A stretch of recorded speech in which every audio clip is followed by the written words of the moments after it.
Friends, these past few days I've been meticulously perfecting a brand new opening line with the black pieces, with a specific goal of bringing it to the channel and explaining it super clearly, so that when you finish watching this video, you can go out there and use it yourselves to win a significant number of your own games. Yes, it's one of those lines you all love, because your opponent absolutely won't know what's going on, and you'll have completely everything under control. And on top of that, with the black pieces, when can you play this opening line? As long as your opponent plays e4. Sounds good, right? Why is that? Because most games start with e4. Let's start with a very controversial move on the channel, which is the Scandinavian defense, d5. Don't worry, I know where you're going with this. We've seen the Scandinavian defense many times on the channel, but this line is completely new, fresh, surprising, and spectacular. You'll see. What's the main idea behind this line? The idea is to make your opponent think they're winning, but that's not the case. On the contrary, they're going to fall for it like flies to honey. All right, let's get started. The idea behind the Scandinavian defense, as you already know, is that it's usually not very popular. Why? Because when they capture this pawn, which in fact is the only good move for white, we recapture with the queen, and the queen ends up in the center of the board, exposed to knight attacks. That's why we're going to play the most modern line with knight to f6, which we've already seen on the channel, all right? All right, we attack this pawn with the knight and the queen. They have two options, and we're going to look at both, don't worry. For example, they can play c4 if they want to keep this extra pawn, taking advantage of the fact that we haven't captured it right away. It's also very common among amateurs to play knight to c3, which is not a good move at all right? And they can also play the best move white has here, which is, look, I'm not going to try to hold on to this pawn, and I'm going to play d4, allowing you to capture it. There's no problem at all. In fact, we're going to capture it with the knight. And in this way, white has occupied the center with their pawns. In fact, they can keep pressing, for example with c4, and now this knight has to move again. All right, pay close attention to this. My goal in explaining this video is to make the line super clear for you. And of course, you can watch the video as many times as you need. Obviously, there are people who watch the video once and remember everything by heart. I can tell you right now, that's definitely not the case for me. I've had to study this line pretty thoroughly, and there will be people who are like me. They watch this video, take notes, practice, watch it again. Everyone should do it however works best for them. Let's get to it. Make sure you remember this well. Where are we going to place the knight in this line? This is super important. Knight to b4. It might seem like a really bad move. That's the whole point.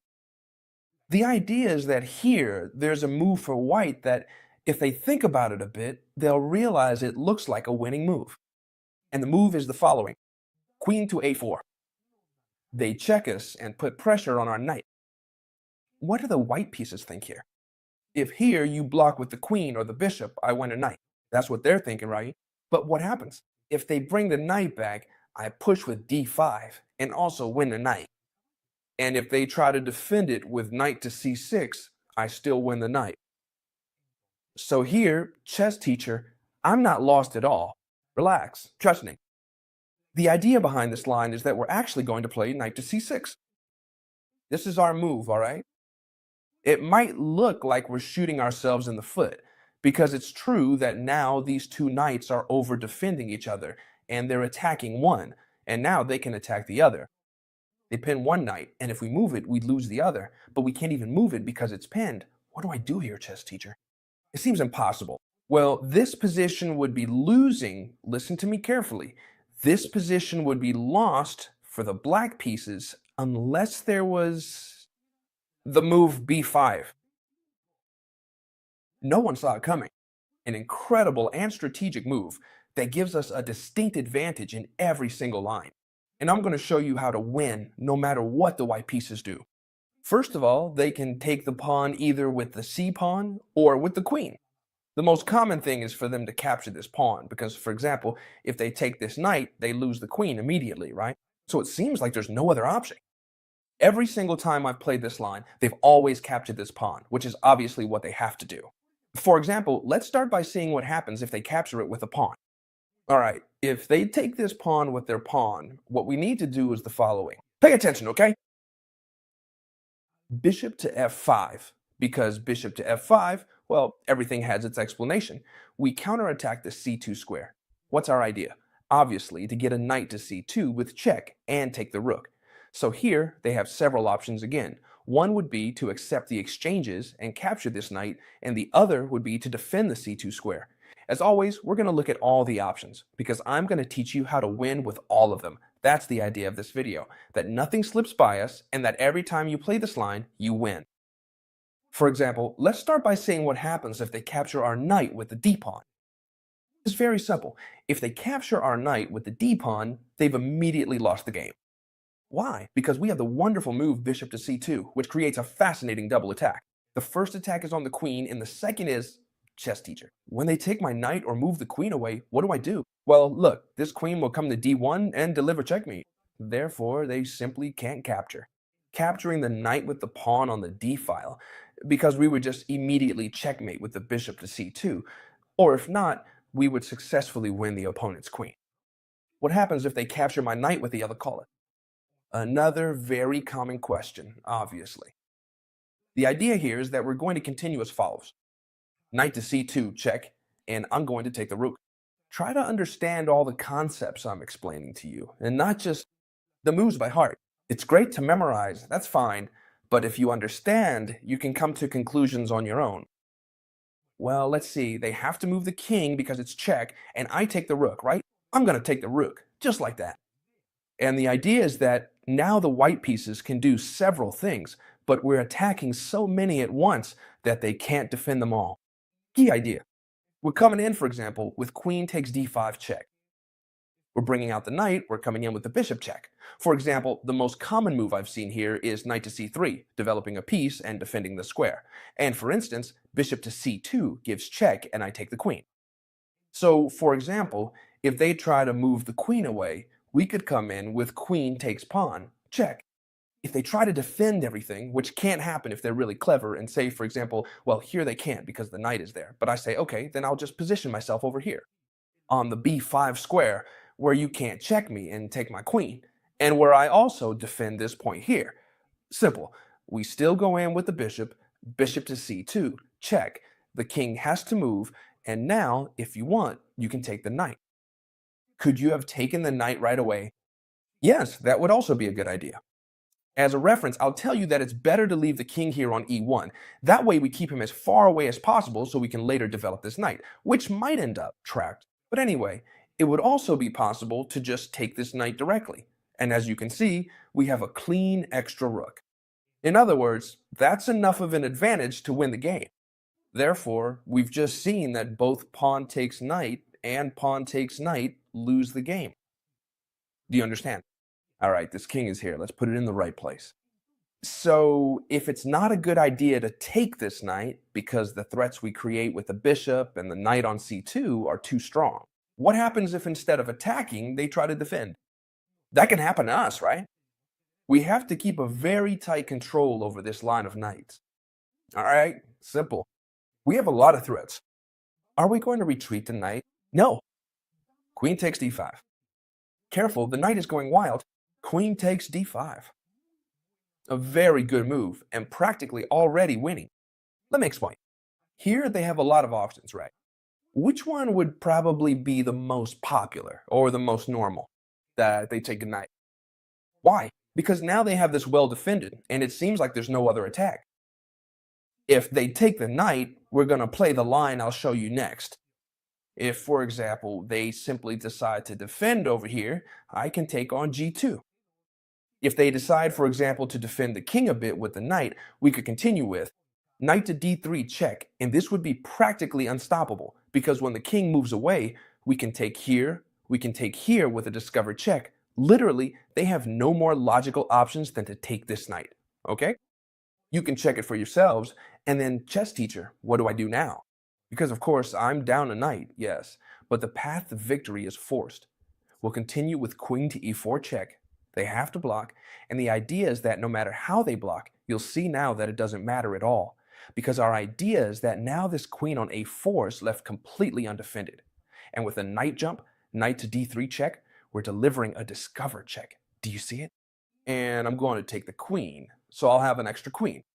Chesikir, I'm losing a lot of material. It's true that I have a queen, but in exchange for 3 pieces, so it could be similar, right? In terms of material, well, no. Because honestly, I'm just making this up, but there are a lot of lines. Queen to e5 check, and since there are pieces hanging, when the king moves or blocks, I take this bishop. And now the advantage is definitely enough to win the game without any problem. Key move, b5. We've seen what happens in this whole line we've just looked at, right? It's about having control over all the variations that involve pawn takes pawn, right? But we said that they couldn't just capture with the pawn, they could also capture with the queen. Chess teacher, what do I do if they capture with the queen? You've seen that with the pawn, we have everything under control. But what happens if they take the pawn with the queen? Alright, first of all, the queen is no longer defending the c2 square. Do you see that? We're trying to understand everything, right? Since it's not defended, I can jump straight in with the knight. Knight to c2, check, and when the king moves, many of you might think, well, now I'll just take the rook. Careful, that would be the usual move, but I'm going to show you an even better one. And you're going to love it. Pay attention. Bishop to d7. Chess teacher, what are you doing? You're going crazy. You give away one knight, then the other. How do you expect me to take you seriously? But don't worry, because this line is completely winning for black. If they take this knight, they lose the game immediately, because look, knight to e4 check, and I take the queen. Hey, it wouldn't be the first time that's happened to me. So they can't take this knight. Taking this is much better. They can't take with the queen or they lose her, so they have to take with the pawn. See how this is forced? That's why I like it so much, because it's a completely forced line. And it's impossible, my friends, for them not to make a single mistake. It's impossible for them not to make a single mistake. There are so many ways to make a mistake that they're bound to do it at some point. And now what? How do I continue, chess teacher, if they take this pawn? Well, it's very simple, because the line is forced and will win immediately. Pay attention. The bishop could go to f5, like in the other lines, but in this case, it's going to go just a bit further and come all the way to g4. With what idea? Well, the idea is that now we're telling the king it has to capture the knight. Many of you might think, can I play f3 and defend the check with the bishop's pawn? No, because bishop to g4 is a double check. Do you see it? It's a discovered check with the queen and also with the bishop. So there's no choice but to move the king. So there's no choice but to capture this knight. Very good. And now, pay attention to the forced line. We come in with the queen, queen to d1, they're getting themselves into trouble. They have to bring the king up. I take the bishop. Now, I'm only down a bishop, but trust me, material isn't what matters here, because it's going to be a forced checkmate. If they come toward the center, we can bring in the rook, and winning this would be a piece of cake. So they'd have to try to hide a bit over here, and then the lines are deadly. Bishop to d1, check. And now, how would you finish this off? Well, simply with e5, bringing in the sniper from f8, which allows for direct checkmate to the king. Logically, there's no way to save this. How could it be saved? By giving up the queen, giving up the pawn, but it would still be checkmate. Pay attention to this. We just played this knight to c6 to block the check, and it could be that our opponent doesn't go for d5 right away, because we're basing this whole video on the idea that our opponent doesn't play d5, which, yes, it looks like a winning move, but it could be that our opponent realizes, especially in classical games, that this knight is really annoying here, and some kind of very clever counterplay could appear. And a3 might seem like a really good move. I kick out this knight, which has no other choice, you see. It has to go to a6, there's no other move. And now, yes, this d5 looks much better, gesture. Everything you've explained to me gets shut down by this variation. Now I don't know how to continue. Well, don't worry, because we're still winning. And this variation is going to surprise you. It's impressive. We'll start with knight to c5, threatening the queen. A lot of people here will say, but Chesterker, this doesn't do anything. He simply plays queen to b5, keeps the pin on the knight. So he's threatening the knight on c5 and the knight on c6. If you threaten my queen, I'll take this one. If you try to do anything else, I'll take the other one. I really can't save myself.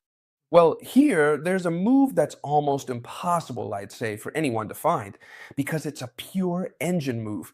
But if we study it carefully, obviously, we'll manage to win the game. And the move is none other than b5. How can this be, chess teacher? I'm letting both knights get taken. Well, careful, not the one on c5 anymore, because it's defended by the knight. But logically, the other knight can still be captured. They simply play pawn takes knight, and I'm down a piece. And now I don't have any pieces left to counterattack. How should I continue? Well, it's very simple. Our idea is that here we've already won the game with the move b6. Why? I'm not understanding anything. Well, yes, friends, this queen is trapped. Our next move is going to be a 6, and we've trapped the queen. If they make any move, any at all, a 6, and we trap the queen. Do you see it? The only way they can try to escape is queen to b4 to go back. But that leads nowhere, because simply knight to d3 is going to win the queen. Check, and I take the queen. And if you take my knight with the bishop, watch out, because it was a discovered attack, and I still take your queen with the bishop. So be careful. So this line doesn't work for them either. This line is incredible. For all of you who are more advanced players, when we place the knight on b4, you must have already noticed, I suppose, that the tempting queen to a4 check, trying to win the knight, might seem like a fantastic line for white, but it completely falls apart with what we've discussed and this marvelous, truly impressive and powerful move, b5. But then, what is the right move here for white? A 3 right away. Very good, that makes perfect sense. You attack my knight, and I have to pull it back. I'm attacking the d4 square with 2 pieces. A lot of people don't realize this. And for example, they develop their bishop. A lot of people don't notice this. And I'm attacking the d4 square with both my knight and my queen. They have several options. The usual move, if they want to play correctly, is knight to f3, right? They develop a minor piece and defend the d4 square twice. Even though white has a very good position because they're playing correctly, be careful because we have a certain dangerous counterplay. Bishop to g4. Right now, we're pinning this knight, so this pawn is once again attacked twice. If, for example, they play bishop to e2, they lose the pawn because bishop takes and then we take here. So they have to be sharp, right? It's not that easy. The correct move is bishop to e3, defending this pawn here again. So how do we continue, chess teacher? With an extremely strong move, e5. What a counterblow, right? They have 2 options, either capture or advance, because if they don't, we're going to advance and win a piece. So if they capture, it's a mistake, because we trade queens, we trade the knight here, then we recover this pawn, and they're left with these 2 doubled pawns. Well, this position is just fantastic for us. So what's the correct option, chess teacher? d5. Careful, if they've made it this far and guessed all these moves, it's going to be a very competitive game. But of course, obviously, your opponent has to know this position for white very precisely. And watch out, because we have a line that's really strong. It's not that easy to win this with white, quite the opposite. We play this extremely dangerous e4. We're telling our opponent, come on, get into the fight if you want. Take my knight, I'll take yours. And even though it seems like they're always going first, well, let me explain this clearly because I want you to have everything under control. If they don't capture this pawn, we're going to win the game. If they capture here, what happens? Very important. What would happen if they capture this f pawn? What do you guys think? Then they would win the game. Why? Because they would attack our bishop, and when we move it away, they'd capture over here. So what should I do, Chesigu? Well, there's a detail we can't overlook because it's extremely important. Before capturing this knight, I'm going to explain it well so everyone understands, okay? Knight exchanges here, right? They capture. So before capturing this knight, we need to exchange queens. Please remember this well. Before capturing this knight, we must exchange queens. And now things really change, because when we capture this knight, now they have to capture the pawn on b7. Let me explain again. If they capture here, check, and I take the rook. And not only that, but I also capture here and defend here. So now they absolutely have to play pawn takes d7, and this might look like it's one for white because they're going to take my rook and promote to a queen. No, because we get there first. Pawn takes on g2, discover check, so they have to either move the king or block with the bishop.